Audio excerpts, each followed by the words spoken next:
Les principales fêtes, autres éléments que vous devez comprendre. L'islam a trois grandes fêtes, trois principales fêtes. La première, c'est le Ramadan. Les chrétiens ont tellement peur des musulmans qu'ils se disent que même le Ramadan, la bouillie là, ils ont peur de manger. Or, Ramadan, c'est comme les 40 jours de jeûne catholique. Ça n'a rien de sacré, ça n'a rien de spiritualité.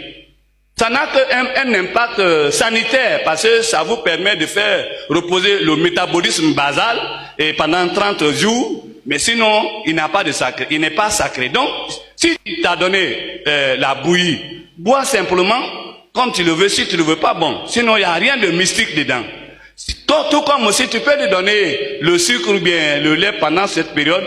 Ça ne peut que renforcer vos relations. Sinon, il n'est pas mystérieux. Il n'y a rien de mystique dedans. Bon, deuxième fête, c'est le Maouloud.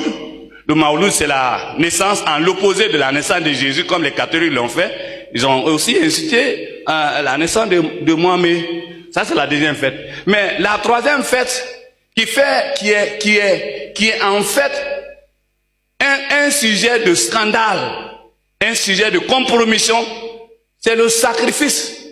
C'est l'histoire d'Abraham. La tabaski, c'est l'histoire d'Abraham. Lorsque vous mangez le mouton, le sacrifice, la viande de ce mouton, on vous fait renier la foi. On te dit que ce que ta Bible dit concernant Jésus là, c'est faux, c'est faux, c'est faux. C'est ce que le Coran dit concernant que l'œuvre de Jésus est finie, est prohibée et que c'est Mohamed maintenant qui est le dernier prophète que tout le monde entier devait suivre. C'est ça qui est la vérité. Voici ça, la preuve. Donc si vous mangez ça, vous hypothéquez votre salut. Vous rentrez dans la compromission et vous allez terminer votre vie chrétienne très mal. Ça, c'est ce que le chrétien ne devait pas faire. Il devait plutôt dire à son voisin, non, je mange tout sauf ça. Tout comme lui aussi, il ne va jamais manger ton repas de porc. Donc dis-lui toi aussi que tu ne manges pas ça. Mais si tu as peur de lui, tu as honte de lui, il va te donner parce qu'il se dit que il est supérieur en foi, la vraie foi là, que c'est lui qui a ça.